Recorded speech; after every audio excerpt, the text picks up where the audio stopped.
곽수종의 뉴스 정면 승부. 곽수종의 뉴스 정면 승부.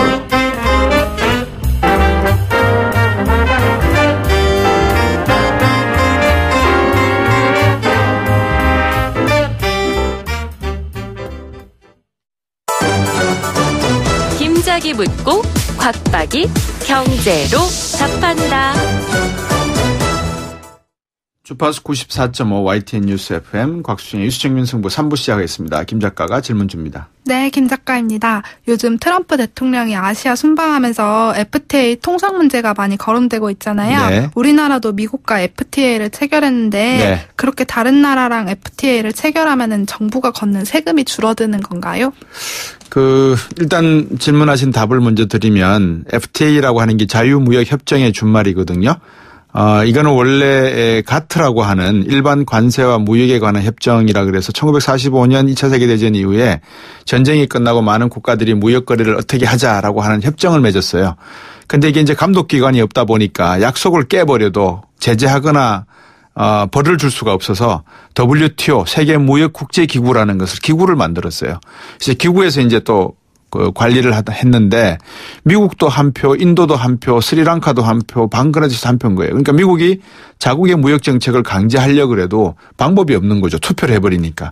그래서 이제 직접 무역을 하려고 하는 파트너와 양자 간의 거래를 직접 협정을 하자. 그래서 나온 게 FTA라는 겁니다. 자유무역협정인데 가장 먼저 나왔던 게 나프타라고 해서 북아메리카 무역협정, 캐나다, 멕시코를 포함하는 거죠. 그다음에 이제 한국과 FTA를 한 내용인데 이 내용이 그래요. 앞으로 양국 간에 어떤 분야는 관세를 낮춥시다. 아니면 지금 당장 없애도록 합시다. 이제 그런 양안을 서로 논의를 하거든요. 그게 2012년 3월 달에 아마 발효가 됐으니까 이제 한미 FTA 협정이 체결이 되고 서명이 됐으니까 그때부터 이제 우리나라가 미국으로부터 수입되는 제품에 대한 관세를 많이 낮추기 시작했겠죠. 이제 그런 측면에서는 세금이 줄죠. 그렇지만 세금이 줄어드니까 어떻게 돼요? 더 많은 양을 수입하잖아요. 수입하게 되면 물량이 늘어나니까 그 물량 늘어난 만에 대한 국내에서 소비되는 생산되는 제품에 대해 부과되는 세금은 또 늘어나지 않겠어요? 그래서 관세는 줄지만 국내에서 부과되는 세금은 경기가 좋아질 경우에는 오히려 세금의 총량은 늘어날 수 있다. 이렇게 이해하시면 될 것 같습니다. 지금 여러분께서는 경제학자 곽수종 교수가 진행하는 YTN 뉴스 FM 곽수종의 뉴스 정면 승부를 듣고 계십니다.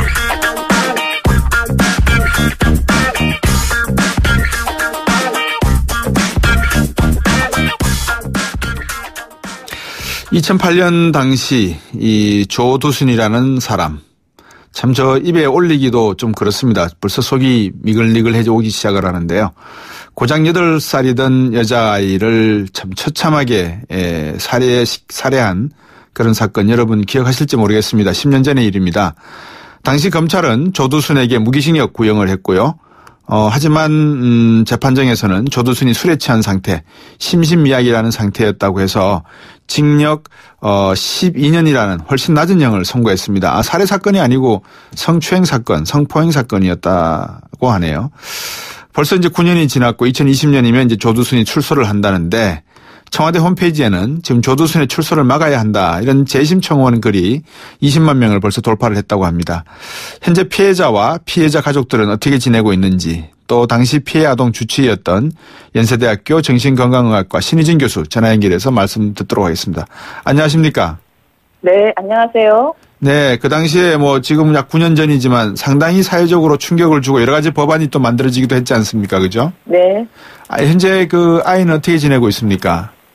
지금 고등학교 3학년이고요. 현재 수시 전형 입시 준비 때문에 아버님께서는 오히려 이런 관심이 필요는 하지만 아이 입장에서는 지금 마지막 입시 단계라서 흔들리면 안 되겠다라고 걱정을 하고 계셨어요. 그러네요. 그 교수님은 계속해서 아이를 진료하고 해주고 계시는 거죠, 지금까지도? 얘는 진료는 필요 없을 정도로 일단 정신병리는 그게 좋아졌기 때문에 네. 제가 이제 가끔 아버님이나 이렇게 또 전화를 하고 그래서 지금 특히 공부를 하는 동안은 어떻게 보면은 그냥 확인 차원이지 진료를 위해서 만나는 상태는 아닙니다. 그렇군요. 보통 사건이 나고 한 어느 정도 기간 동안에는 그러면 교수님께서 진료를 해주셨나요? 대략 한 3년 정도 되는 것 같습니다. 예. 네. 최근에 아이 아버님하고 만나신 적은 없고 그냥 대화만 나누셨습니까? 전화는 합니다. 예. 예. 가족들은 어떻게 지금 뭐 상황이 어떠십니까? 불안해 하시던가요? 출소를 하게 되기 때문에. 사실 이번에는 그 일반인들이 관심을 가져주셔서 그렇지, 나영이 아버님과 나영이는 항상 나오면 어떡하나 항상 걱정이셨어요. 네. 실제로 이제 나영이 같은 경우는 그 얼굴을 잘 모르거든요. 예. 그래서 또 더구나 얼굴 모양이 많이 달라졌을 거고, 그래서 자기도 모르게 마주치면 어떡하나. 네. 뭐 이런 것들을 상당히 두려워하고 있습니다. 그렇죠. 아무래도 그렇죠. 그 당시 이제 저도 기억이 나는데, 제가 이제 사건을 다른 사건하고 지금 혼돈을 해서, 사건 내용을 잘못 지금 청취자분들에게 전해드렸는데, 성폭행 사건이었고, 상해 사건이었습니다. 제가 살인사건이라고 표현드린 거 죄송하고요. 지금 그때는 평생 아이가 배변 주머니를 차고 다녀야 할 정도로 심각했다 이랬는데, 지금은 그런 건강상의 문제는 뭐 해결된 상태입니까? 어떻습니까? 네. 굉장히 아픈, 어렵고도 긴 2번의 수술을 통해서 예. 배변 주머니는 떼고 일반적인 사람처럼 지금 잘 지내고 있습니다. 그렇군요. 네. 혹시 교수님께서도 청와대 홈페이지에 글을 청원을 좀 올리셨나요? 어떻게 보셨습니까? 아니요. 저는 그렇게는 하지 않았고요. 예. 왜냐하면은 아시다시피 지금 우리의 법상으로는 네. 한 번 형을 받은 사람을 또다시 그렇죠. 징역에 처할 수는 없는 거기 때문에 네. 저는 지금 그거는 약간 마음은 이해하지만 현실적인 방안은 아닌 것 같아서 오히려 지금 이번 기회를 통해 이렇게 피해자들이 계속 두려워해야 되는 대한민국을 만들지 않기 위해서 네.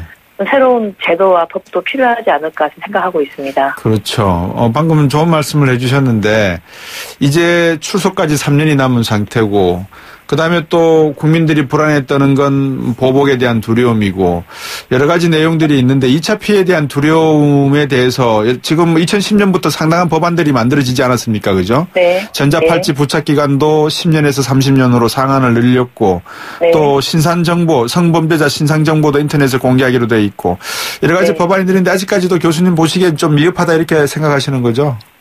사실 지금 통계를 보면 성범죄, 물론 다른 범죄보다는 재범이 좀 적을지 모르지만 네. 재범률이 계속 증가하고 있고요. 예. 또 그 양상도 점점 더 좀 잔혹해지고 있고 네. 더구나 얼마 전에 그 어금니 아빠부터 시작을 하여 조두순 사건 같은 경우는 예. 저는 과연 이 사람들이 그 형을 마치더라도 예. 그 다낭무도한 그런 행동을 다시 하지 않으리라는 그런 가능성이 좀 적다고 오히려 보기 때문에 예. 이런 상황에서 우리가 피해자들이나 일반인들을 보호하기 위해서 네. 전 지금보다 훨씬 보안 처분도 강화를 해야 되고 네. 또한 피해자들에게 직접 원하는 경우에는 이 그 가해자들이 어디에서 지내고 있고 어떻게 관리가 되고 있다는 것을 저는 알려주는 그런 제도를 마련해야 되지 않을까.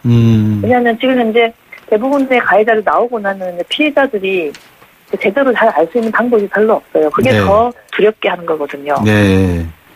그 말씀 중에 이제 통계를 보면 재범률이 늘어나고 있고 최근 들어서 그다음에 네. 더욱더 잔혹해지고 있다고 하셨는데 네. 교수님께서 평소에 정신의학 쪽으로 보실 때 우리나라 사회에 무슨 점이 지금 이런 성폭력과 관련된 재범률이라든지 잔혹성이 증가되고 있다 원인으로 보십니까? 사실 그런 말씀을 드리려면은 저는 성폭력 가해자나 또 이 특히 재범을 하신 분들에 대한 과학적인 연구 데이터가 있어야 되거든요. 그러죠, 당연히. 예, 근데 그거 연구 못 합니다. 왜요? 왜 개인정보 뭐 관련된 법도 있고. 하지만 저는 참 이 부분이 우리 대한민국의 경직성이라고 생각을 하는데 외국에서는 예. 연구를 하거든요. 예, 그럼요. 사실 그 가해자의 그런 개인정보 권리를 유지하는 것보다는 네. 그분들을 제대로 연구해서 방지를 할 수 있는 제도를 만드는 것이 더 큰 그런 국익이라고 생각하기 때문에 제발 그런 건 좀 풀어서 국가에서 이 성범죄를 낮추기 위한 연구, 네. 기초적인 자료는 해야 되고요. 제가 한 가지 겨우 한 거를 말씀을 드리면 어린이를 대상으로 여러 번 성범죄를 한 가해자들을 제가 한번 평가하고 치료를 해본 적이 있는데요. 네. 어떠한 특징이 있냐면 네. 이분들이 지능이 전체 지능 특히 비언어적 IQ는 괜찮은데요. 예. 언어적 IQ가 굉장히 떨어졌어요. 예. 그 얘기는 뭐냐면 네. 우리가 성범죄를 예방하기 위해서 이분들이 언어로 자신들의 욕망을 표현할 수 있는 능력을 저는 길러주는 것이 굉장히 중요한 치료가 아닌가라고 할 정도로 예. 바로 이렇게 과학적으로 이분들을 관리를 해야 되는 거지. 그러네요. 자꾸 이렇게 떼뻑처럼 해가지고는 도움이 안 된다고 저는 생각을 합니다. 네. 우리도 선진국처럼 네. 과학적으로 성범죄자를 관리하는 네. 그런 정부의 의지와 노력이 필요하다고 봅니다. 예, 지금 두 가지 말씀을 해주셨는데 언어적 폭력, 언어적 IQ와 비언어적 IQ가 있다고 하셨는데 네. 언어적 IQ 능력이 낮다. 즉 자기의 어떤 성적 욕구를 말로 표현하는 능력이 그렇죠. 상당히 낮기 때문에 이것이 폭발할 경우에는 걷잡을 수 없는 형태다 이런 말씀이시지 행동적으로 아니겠습니까? 언어가 되지 않게 그냥 행동하러 바로 나오는 거 아닌가라고 제가 생각을 했었습니다. 네. 그러면 우리나라에 만약에 뭐 결국 개인 정보라서 조사를 못 하셨다고 하지만 교수님께서 추정하시기에 우리나라에 네. 지금 이 언어적 IQ가 낮아서 잠재적 성폭행자로서 발생할 수 있는 확률은 세국의 사례로 봤을 때 전체 인구의 한 몇 % 정도는 가능하다 이렇게 보십니까? 글쎄요. 그거는 사실 제가 정말 연구가 없어서 네. 너무 추측을 할 수는 없기 때문에 말씀드리기가 곤란할 것 같아요. 알겠습니다. 조두순 출소 이제 한 2년 정도, 3년 정도 남은 것 같은데 이 네. 보복에 대한 두려움이거든요. 사실 조두순이가 그렇죠. 어떤 또 보복을 할까. 네. 아무래도 아버님께서 예. 피해 어린이 아버님께서도 그 걱정을 많이 하세요. 우리 때문에 형을 12년이나 살게 되었는데 네. 그냥 있을 리가 없다. 예. 특히 아버님께서는 또 내 딸 건드리기 전에 내가 하면 안 되겠다 가지고 걱정을 하세요. 네. 저는 이런 어떻게 선량한 피해자들을 정부가 더 이상 이렇게 떨지 않도록 보호를 하는 거야. 그것이 바로 저는 문명 국가가 아닌가. 예. 그런 면에서 우리 대한민국은 아직까지 참 갈 길이 멀었다라고 걱정을 많이 하고 있습니다. 예. 앞에서도 선진국과 우리나라를 비교를 해 주셨지만 아무리 피의자의 범인의 인권도 중요하지만 다수의 공공의 인권이 걸려 있는 문제에서는 이 소수의 개인의 인권 문제는 어느 정도 규제되고 법 테두리 안에서 제한받는 게 오히려 더 정의롭고 옳은 거 아니겠습니까? 그렇죠. 오히려 예. 그게 더 정의인데 예. 우리는 그 부분을 이유로 붙이는지 모르지만 정부가 네. 그 이상 더 적극적으로 이런 성범죄자들을 과학적으로 관리하거나 아니면 보안 처분을 강화하거나 또 아니면은 최소한 그 피해자가 이게 원하는 경우에는 이 사람들이 출소 이후에 네. 행방이라든가 어떻게 관리되고 있다 이런 거는 적극적으로 저는 알려주는 그런 제도를 마련해야 된다고 생각하는데 예. 이번에도 청원을 지금 계속 넣고 있고 사실 불가능한 더 이상 덜 주는 거는 힘든 상황인데 네. 정부가 과연 이런 과학적인 관리를 하는데 예산을 넣고 법을 만들고 예. 피해자를 더 보호하기 위해서 피해자에게 알려주고 하는 적극적인 제도를 할 수 있을 것인지 저는 지켜보고 있습니다. 예. 심신미약 상태에 저지른 범행이라서 재판 구형보다도 오히려 낮은 형을 살게 되었다라고 이런 이야기가 나오는데 어떻습니까? 이게 심신미약이라는 상태가 언어적 IQ가 낮은 상태라는 점과 어떤 면을 가지고 있나요, 조금? 사실 거기서 말한 심신미약은 우리 형법에 있는 건데요. 네. 형법에는 그러니까 심신미약인 경우는 감경을 하도록 그게 강제화되어 있습니다. 예. 그래서 이게 자체가 문제다라고 얘기하지만 사실 이번 사건의 가장 큰 문제가 왜 주치 감경까지 이르렀냐면요. 예. 검찰이 그때 당시에 조두순 사건을 성폭력 특별법으로 처리하지 않고 형법으로 처리를 했습니다. 예. 그래서 형법에 있는 주치 감경을 이렇게 쉽게 그렇군요. 해버린 거거든요. 그러니까 예. 판사님도 억울하다 그러세요. 예. 그래서 그것을 아마 국회에서도 좀 논란이 돼서 국회의원들이 질타를 할 때 예. 그때 아마 검찰 측에서 사과를 한 걸로 알고 있습니다. 야. 그래서 저는 사실 이런 상황만 보더라도 우리 생각에는 이런 끔찍한 일이 벌어지면 검찰이나 또 판결을 내릴 때 굉장히 신중할 거로 생각을 하지만 네. 실제로 이 많은 성폭력 사건들이요. 저는 많은 아이들 돌보면서 느끼는데 예. 그렇게 많이 정성을 기울여서 조사를 하거나 수사를 하는 게 좀 약하다고 생각을 했고 그렇죠. 대표적인 게 바로 이 조두순 사건같이 끔찍한 사건에도 그런 문제가 발생했었습니다. 그러게 말입니다. 참 이 사회가 검찰은 뭐 나름대로 열심히 뭐 하겠지만 말씀하신 대로 형사범으로 처리를 하는 바람에 감형이 무조건 돼야 될 수밖에 없는 신신미약을 걸고 나왔었다. 검찰도 후회한다라는 말씀을 하셨다는데 이게 재범을 자주 일으키는 성폭행범들이 이유가 뭡니까? 정신적으로 좀 문제가 있는 겁니까? 왜 그렇습니까? 정신적인 문제라고 얘기하기보다는 어떻게 보면 충동 억제가 안 되는 거죠. 예. 그러니까 나쁜 생각을 했을 때 대부분의 사람들은 사회화가 되고 충동이 억제가 되고 참고 다른 방법으로 이제 마련하고 이렇게 하는데 네.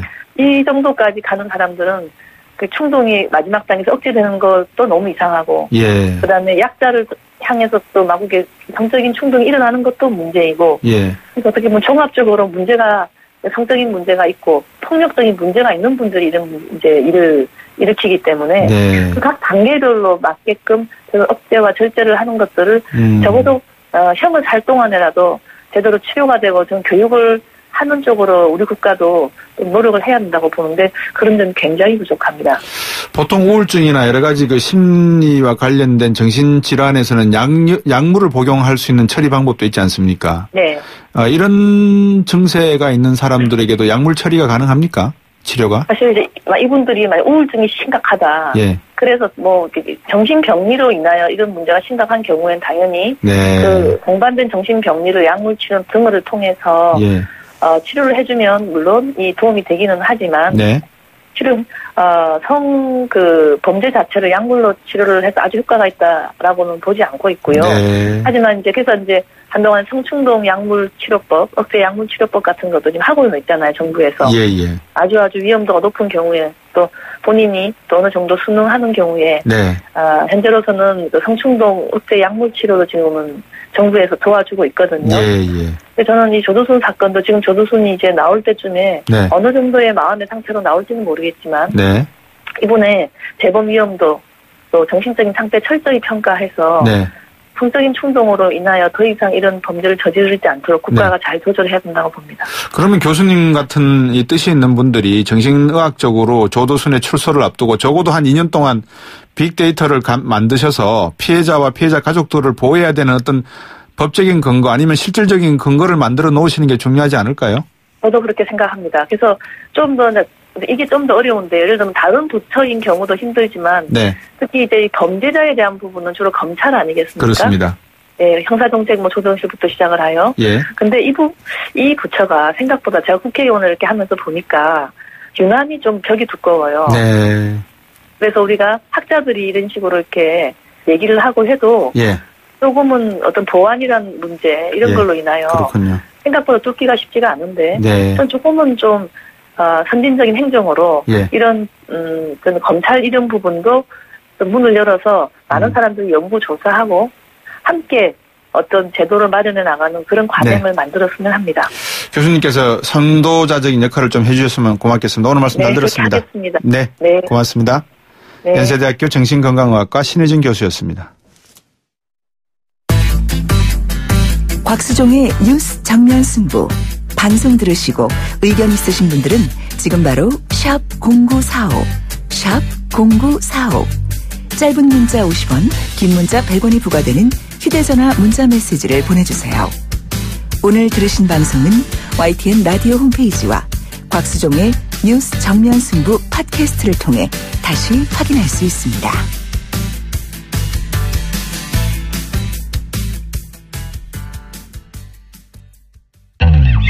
외신 읽어주는 남자 정면 타임즈. 네, 외신 소식 만나보겠습니다. 오늘은 동아일보 이세인 기자와 함께하겠습니다. 안녕하십니까? 네, 안녕하십니까? 요즘 이슈가 아무래도 트럼프 대통령 그리고 시진핑 주석 정상회담 내용이겠죠? 네, 오늘 두 정상이 정상회담을 가졌고요. 예. 그리고 우리한테도 사실 중요한 문제죠. 북핵 문제 같은 주요 이슈들에 대해서 의견을 발표했습니다. 네. 미국 기업의 의견을 집중적으로 트럼프 대통령이 대변한 것 같은데 어떻습니까? 네, 북핵 문제와 관련해서는 사실 해결이 중요하고 그리고 북한 문제에 대해서 좀 더 강한 대응이 필요하다. 요 정도 얘기들이 나왔는데 이제 어떻게 보면 이제 해결책을 찾진 못한 거죠. 네, 그렇죠. 미국 기업들, 특히 중국과 미국 간의 무역 불균형을 해결하는 문제에 있어서는 아주 비교적 손에 잡히는 결과가 나왔습니다. 예. 구체적으로 조금 살펴보면 그러시죠. 2,535억 달러, 우리 돈으로 285조 원 정도 되는 계약이 이루어졌습니다. 중국 기업들이 미국의 대표 기업들로부터 다양한 종류의 제품을 구입하겠다. 이런 내용입니다. 예. 앞에서 참 중요한 말씀을 하나 해주셨는데 북핵 문제 해결에 있어서는 일단은 미중 간의 봉합은 잠시 해놓되 이견이 있는 것은 분명하다. 이렇게 이해를 할 수밖에 없겠네요, 당분간은. 네, 지금 보면은 이제 트럼프 대통령의 기자회견에서 시진핑 주석이 강한 스탠스로 북한 핵 문제에 대응하기도 했다. 이런 표현을 했는데 시진핑 주석은 또 그 자리에서 이제 한반도 비핵화가 중요하고 안보리 결의에 대한 이행이 중요하다. 이런 이제 어떻게 보면 되게 원론적인 얘기죠. 그리고 장기적으로 소통과 협력을 해야 된다. 그러니까 구체적인 손에 잡히는 내용이 없는 겁니다. 이게 이제 우리로서는 조금 더 지켜봐야 되는 거고 또 미국하고 중국이 이제 분명하게 어떤 동의를 했고 방향을 잡았다. 이렇게 보기까지는 좀 무리한 부분이 있는 거죠. 예. 트럼프 대통령 당선된 지 1주년이 됐는데 어제 보니까 버지니아주, 뉴저지주 주지사가 전부 민주당이 당선이 되고. 네, 그렇습니다. 본인이 트위터에 좀 글을 올리는데 이것도 좀 말이 되는 것 같아요. 네, 사실 한국에 왔을 때 그리고 뭐 전체적으로 이번 아시아 순방 때 트럼프 대통령 연설을 보면 뭐 비교적 안정적이고 상당히 어떻게 보면 좀 호감을 이끌어내는 부분들이 많았잖아요. 특히 우리나라 왔을 때도.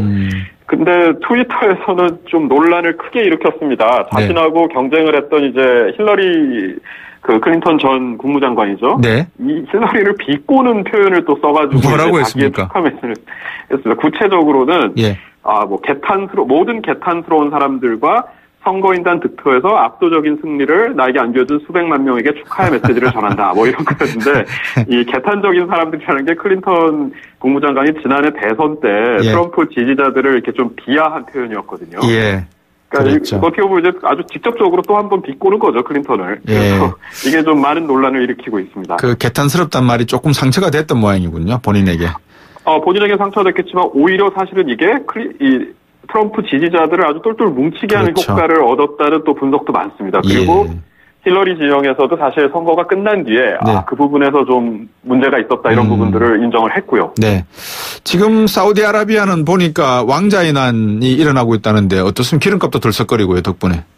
네, 지금 뭐 아주 어떻게 보면은 우리가 무역지나 아주 옛날 그런 왕조에서 보던 일들이 막 벌어지고 있는데 왕세자, 이제 32살인 젊은 왕세자가 자신보다 훨씬 연장자인 이제 왕자들이나 뭐 고위 관료 정치인들을 체포하고 혹은 자리에서 물러나게 하고 뭐 일각에서 조금 뭐 충돌까지 있다 뭐 이렇게 헬리콥터 사고가 났는데 혹시 배후에 이게 또 있는 게 아니냐 뭐 이런 얘기까지 나올 정도로 지금 어수선한 상태입니다. 예.